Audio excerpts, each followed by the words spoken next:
I used to work with the restoration of old documents at a small historical foundation in the interior of Santa Catarina. It was one of those jobs that required more patience than talent. Hours spent scanning fragile pages, cleaning traces of mold, and trying to preserve every inch of paper as if it would save the history of the world. Generally, the days were quiet, filled with weak coffee, the smell of dust, and the distant sound of the street outside. Until an unmarked folder appeared on my desk, left by some night employee I had never seen in person. It was thick, tied with old string, and the paper of the envelope was stained with a dark liquid that looked like wine, but had a bitter, sour smell that made me nauseous instantly. Inside, there were only 4 handwritten pages with a shaky and irregular handwriting, as if the writer had wet hands or was suffering from spasms. The first page was just a warning, all in capital letters. Do not enter the 4th door of the hostel. If you enter, do not make eye contact with anyone. If you do not say anything. If you speak, run. Run fast. It seemed more like a desperate note than a historical document. But on the following pages, the text began to narrate the events that led someone to this so-called 4th door. It was a report dated 1986, signed by an illegible name. The story began with a group of students who traveled to the town of Ponte Alta do Norte for a cultural immersion during the winter. According to the document, they had booked an old hostel, deactivated since 1973, but which belonged to a teacher who accompanied the group. The place had 3 available rooms and a closed wing, isolated by bars and chains. The rules were clear. Do not open the door to the locked corridor, do not cross the boundaries of the designated areas, and maintain absolute silence after 10 p.m. The strangest thing was that the hostel only had electricity for 3 hours a night, from 7 p.m. to 10 p.m. The rest of the time it was total darkness, cut only by the cold wind from the mountains. On the first night, nothing happened. The group, excited about the trip, ignored the silence rules, singing songs, playing cards, and opening cheap wines. But at midnight, a dry sound, like wood breaking, echoed through the structure. Someone had tampered with the locked door. The teacher, who was sleeping in one of the rooms, woke up screaming, pale and sweating, and said he needed to leave immediately. He said he felt the eyes moving within the walls. They tried to calm him down, but he ran off into the woods, stumbling and shouting nonsensical things. He was never seen again. The next day, the students decided to stay at the hostel, thinking the teacher had a psychotic break. On the second night, the power went out before 10 p.m. Everything darkened quickly, and the temperature dropped. According to the report, one of the students, named Murilo, heard a female voice whispering his name from outside the window. It was impossible for anyone to be there. The room was on the 2nd floor, and there was no balcony or support. The voice repeated the name in an increasingly breathless tone until it became a metallic hiss, like a poorly tuned radio. Murilo covered his ears and curled up under the blanket, trembling. But when dawn broke, he was no longer there. The window was ajar, and there were dried drops of blood on the floor, arranged in the shape of footprints that did not belong to any human shoe. They were elongated, thin, as if they had only 2 long fingers. The third night was a parade of horrors.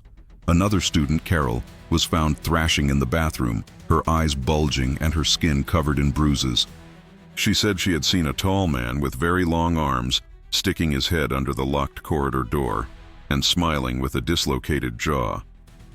When they tried to take her out of the hostel, she began to scream that the floor was laughing at her. The group, already terrified, tried to call for help, but the cell phones didn't work and the teacher's car had disappeared along with him. When night fell, they locked all the windows and huddled in the same room, trying to pray, sing, or do anything to maintain their sanity. On the morning of the 4th day, they found a new door in the hostel. It simply appeared in the wall of a corridor that previously only had 3 doors. It was not like the others. It was made of very dark wood, with a skull-shaped knocker and no visible hinges. It seemed to pulse, as if it were alive. On the doorknob, an inscription in Latin, partially scraped off, said something like, "Qui entrant non aggredientur." Those who enter do not leave. Even so, one of the boys named Everton said he needed to enter, as if something was calling him. He opened the door and stepped inside, disappearing into the darkness behind it. The door closed with a dry snap and then vanished, as if it had never existed. That's where the account ends abruptly, with a final warning. The door will appear again. Someone always opens it again. If you are reading this, it is too late. I closed the folder with trembling fingers. The light in my room began to flicker. I smelled the sour wine again, coming from nowhere. I looked around, and I swear I saw a new door in the corner of the archive room. I had never seen it there before. It was between the document shelf and the wall of the dead files. Dark wood. Old doorknob. The most disturbing detail was that there was a small skull-shaped knocker, and it was trembling slightly, as if something on the other side was waiting. I stared at that door for several minutes, paralyzed. It shouldn't be there. I knew. That room like the back of my hand. Every corner, every rusty cabinet, every yellowed label. But now there was a damn door that breathed. Yes, breathed. The air around it felt denser, as if something was pushing it from the inside out. Every time I blinked, it seemed like the door moved a few inches closer, until I decided to run away, desperate, without looking back, my heart pounding in my temples. I left everything, phone, documents, locker key, and took off. But the problem didn't stay in that building. That night, I had a dream about the hostel. I was on the second floor, in a dark corridor, with the walls dripping a kind of black sludge. The fourth door was in front of me, trembling, pulsing, and from it came a sound I will never forget. It was like the cry of a baby, but distorted, mixed with the sound of breaking teeth and cracking glass. As I approached, I heard my own voice, whispering from inside, begging me to open it. I woke up screaming, cold sweat covering me, with scratches on my chest and legs, and in the bathroom mirror, written with something viscous, was the phrase, "You have already entered, you just don't remember." I began to lose track of the days. The lights in my house flickered at random times. The elevator in my building would stop by itself on my floor, and the security cameras, which I monitor through my phone, showed my door opening by itself around 3:33 a.m., always exactly at that time. I went to a psychiatrist, a neurologist, even to a healer from a nearby village. They all said the same thing: stress, hallucination, burnout. But I knew it wasn't that. I was being followed by something that had crossed reality with me. And then, a friend of mine, Gustavo, a guy who worked with audio forensics, called me. I had sent him a recording of the sound coming from the door, captured on the security microphone. He called me crying, trembling. He said he had decoded the audio track and, by reversing the channels, discovered a clear sequence of voices whispering, "Kill the reflection, break the mirror, or you will be 3. I asked him what that meant, and he just hung up. Hours later, I received the news that Gustavo had been found dead in his bathroom, with his head completely smashed against the mirror, as if it had been thrown with inhuman force several times until his skull shattered. That night, I returned to the Foundation's archive. I needed to understand what that door wanted. I took a camera, a recorder, a knife, and a high-powered flashlight. When I entered the room, the door was there, as if it had always belonged to the place. I took a few steps toward it, and when I touched the doorknob, I felt something slippery and warm running through my fingers. The wood of the door began to fill with cracks, and from within them came small eyes, hundreds of eyes, all staring at me. The skull-shaped knocker opened like a mouth and said in a childlike voice, "It's been a long time. You promised." I was pushed inside. I don't remember physically crossing the door. It was like falling into a liquid void. It felt like being submerged in something dense, warm, and foul. I felt my body being sucked, crushed, reconfigured. When I opened my eyes, I was in a distorted replica of the Foundation. The lights were red, pulsating, and the floor seemed made of living flesh. The walls breathed, groaned, and there were people there. Or rather, things that wore human skin as costumes. They moved erratically, like broken puppets, and all had blank eyes, with holes oozing a black liquid that looked like oil. I wandered through that place for hours, or days. Time didn't work there.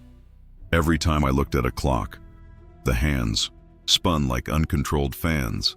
I saw rooms with people tied to chairs, eyes sewn shut, their mouths moving silently. I saw a man in a fetal position, murmuring children's names while pulling out his own teeth with his nails. I saw a staircase made of human bones, leading to a room where there was a replica of me, facing away, sitting in a chair, writing this same account with my arms bound by ropes. And then I heard Gustavo's voice. He was calling me from inside a shattered mirror in the corner of the corridor. I approached and saw his face in pieces reflected there, saying, "You can still leave, but you will have to leave something behind." When I asked what he meant by that, he smiled with half his face and replied, "You are already 3. You can only return as 1. From that moment on, I understood what he meant. Something of me stayed there. Something I can't define. Since I returned, my shadow doesn't move exactly like me. My reflection in mirrors takes a few seconds to mimic me. And the worst part, every night at the same hour, I hear the knocker of the door, wherever I am. Even now, as I write this, I can hear it knocking in the background, as if it were in the kitchen of my house, just a few steps away. I want to make you an invitation, but not a boring, generic, or mechanical invitation. If you're here until now, it's because something in this story is speaking to you, isn't it? Maybe because you've also seen a door where there shouldn't be one. Maybe you felt that presence when you were alone at night. Maybe. You also left something of yours in that dark place that no one else sees. So, do me a dark favor. Subscribe to the channel now, so we can continue exploring together these parallel realities where fear is more real than flesh. And tell me in the comments, what was the strangest thing you saw and never managed to explain? I'm curious. The community is too. Let's exchange these macabre experiences. After that night, my sanity began to fragment slowly, like glass, under pressure. I couldn't sleep more than an hour at a time without being dragged into that place, even without crossing the damn door. It was as if part of me was living there, parallelly, trapped in that dimension of flesh, eyes, and echoes. I woke up with bruises, cuts, burns, marks that doctors couldn't explain, but that I knew very well where they came from. I started isolating all the mirrors in my house. I covered them with black cloths, and some I even burned. I got rid of any reflective object. But it didn't help, because he, or rather I, kept watching me. My reflection had autonomy. It smiled when I was crying, winked when my eyes were wide with terror, and sometimes it simply vanished. There it was, the empty mirror, and I stood in front of it, knowing that at some point, that which was watching me would return, with more strength, with more hunger. That's when I met Luana. She found me through an old forum about interdimensional phenomena. She had short hair, a deep gaze, the kind that has seen too much for the age it carries. She was a caregiver at a nursing home in a small town, and said she had dealt with cases like mine since she was a teenager. She told me that the living doors were manifestations of parasitic entities, beings that feed on perception and identity. The more you perceive, the more they anchor themselves to you. According to her, these beings don't kill directly. They destroy slowly until you completely lose yourself and become just another soulless reflection in their world. Luana proposed a ritual to me, a kind of identity reconnection, as she called it. The idea was to confront the reflection, to call for it, and to convince it that only one of us should remain. The ritual involved standing naked in front of an old mirror, lighting black candles around it, and saying my full name backward 3 times at 3:33 a.m., all while repeating, "I am the original, the rest is echo." And I did it. It was the most terrifying experience of my life. The moment I uttered the last word, the mirror did not reflect me. Instead, it showed a distorted version of myself. No eyes, skin hanging like rags, broken teeth, and the sound of rapid breathing coming from its open mouth. That thing stared at me with an animalistic intensity. When I tried to step out of the circle of candles, I realized I couldn't move. My legs were glued to the floor by hands that emerged from the wood, fingers with claws gripping my ankles. The reflection began to laugh, and it spoke, with my voice. But it was wrong, off-key, duplicated, filled with whispers in the background. You are just the shell. The hunger is me. The candles began to explode in black flames. The room spun. Everything was falling apart, including the floor, which now seemed like an endless hole made of bones and echoes of screams. In the last second, Luana rushed into the room and smashed the mirror with a sledgehammer. The sound was like the scream of a newborn being crushed. The hands released my legs and I fainted. When I woke up, I was in a psychiatric hospital. Luana had admitted me as a preventive measure according to the doctors, but she had vanished. There was no record of her. No one in the town knew her. The forum where we met had been deleted. Even the files on my computer were corrupted. I began to believe that maybe she didn't even exist. I stayed there for 2 weeks. I received medications that left me in an almost vegetative state, but the visions didn't stop. In the glass of the window, I saw my shadow waving. In the mirrors of the hallway, I saw my reflection writing words on the glass with blood. At night, I heard footsteps in the ceiling of the room and scratches on the mattress, right beneath my body. One day, I found a phrase scratched into the wall behind the bed. The reflection never dies, it just changes owners. On the 13th day, one of the patients in the hospital, an elderly man with a face full of scars and permanently dilated eyes, told me, while smiling, "The door is hungry, and now it knows your taste." The next night, he killed himself. He gouged out his own eyes with a plastic spoon and shoved a shard of mirror down his throat, murmuring words in a language no one recognized. From then on, I was released. Staff said my sudden improvement was surprising, but I knew I hadn't improved. I had just aligned myself. Because since then, I am no longer just me inside myself. There is something looking behind my eyes, something that waits, something that will eventually want to take control again. Now tell me, what would you do if you discovered that your reflection is no longer you? Leave it in the comments. This isn't just a video, it's a collective ritual. I want each of you to leave a fragment of yourselves down below. Who knows, maybe we'll meet on the other side of the mirror. If you've made it this far, take a deep breath. What comes in block 4 is the end of the story, and perhaps the beginning of yours. Since I left the hospital, my life has turned into a cycle of failed attempts to convince myself that all of that was the result of a breakdown, a construction of a mind exhausted by trauma. But every time I passed a darkened glass, a rear view, mirror, the surface of a glass of water, my reflection watched me with a gaze that wasn't mine. I tried to ignore it, to move on with life. I changed cities, left my old career as an advertising copywriter, and became a night attendant at a roadside motel, a place where no one looks you in the eye, and mirrors are as fogged as the stories of those who enter there. On Wednesday, September 17th at 4:16 a.m., the bathroom mirror cracked on its own. The sound it made wasn't of shattering, it was a dull, organic thud, as if flesh had hit hard against a wall. When I looked, my reflection was smiling, with its head tilted at an impossible angle. It slowly raised its hand while I remained motionless and began to write with its finger on the glass. "You are no longer needed." I ran. I threw a towel over the mirror and locked myself in the monitoring room. But when I looked at the security monitors, I realized there were no cameras showing my location, just static. And then, on one of the screens, something appeared that paralyzed me. Footage of myself, sleeping, in my old house. But I had never slept there since I ran away. I never went back, and yet there it was, the other me.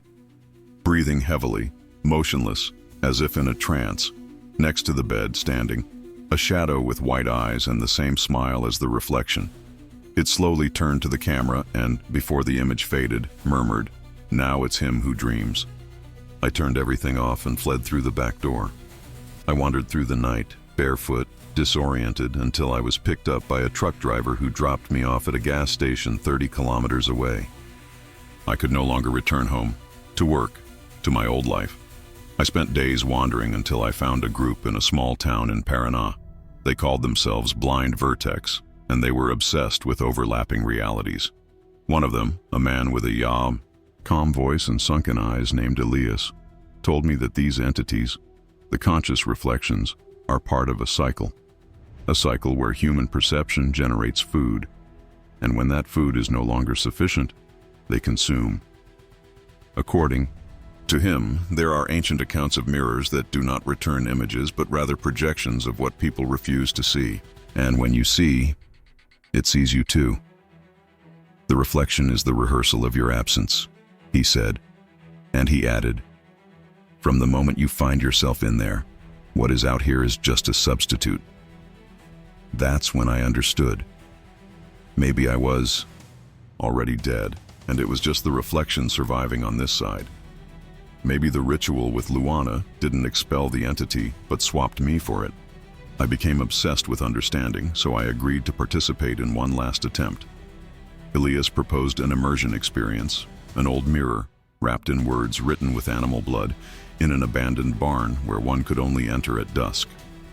He told me that if I were strong enough I could cross over, but the risk was clear. On the other side, I might find what was left of me, and it wouldn't be willing to give the place back. That night, I lay on the floor in front of the mirror. The room was sealed. The words whispered by Elias reverberated like ancient bells, and then the liquid surface of the glass moved. I was sucked in. It was an inverted world. Gravity was twisted. The sky was a ceiling of eyes. Shadows walked before the light. There, I found a house. My house. And inside it, sitting at the table, was myself. But much younger, with wide eyes, pale skin, and a choked voice. He looked at me and said, "They left me here when you ran away. Now you return." Before I could respond, something began to emerge from the walls. Beings made of glass and flesh, with mirrors in place of faces. Each reflected a moment I had forgotten, a humiliation, a pain, a guilt. They came slowly, but surely. The other me stood up, and his eyes began to bleed. He screamed, not with his mouth, but with his mind. "You are the echo. I am the scream." And at that moment, I understood. There was no escape. There never was. That which had been watching me from the beginning was just waiting for the right moment to close the cycle. And the cycle closed. I woke up in a white place. No windows, no doors, no mirrors. And since then, everything has been silent, until today. If you are watching this video, it's because someone managed to open a breach. Maybe it's you. Maybe it's your reflection. But now, tell me, what do you see when you look in the mirror and everything is silent? Share it down below. But look closely before you type. Maybe it's watching you, and maybe it's your turn. If you've made it this far, breathe. Really. Take a deep breath. If you still feel like it's you inside your skin, if when you look in the mirror, the image blinks along with you, then you're still here. Subscribe to the channel. We're not just here to tell stories, we're here to share experiences that make you feel, to remind you that reality is more fragile than it seems. Here, you are not alone. Here, every comment of yours is a candle lit against the darkness. Tell us, have you ever gone through something like this? Have you ever felt that there was something beyond watching you? Comment, share, show it to someone who also needs to remember that darkness only has power if ignored. And if you liked this video, tell us, what did you learn from it? We'll see you in the next story, or in the reflection of it.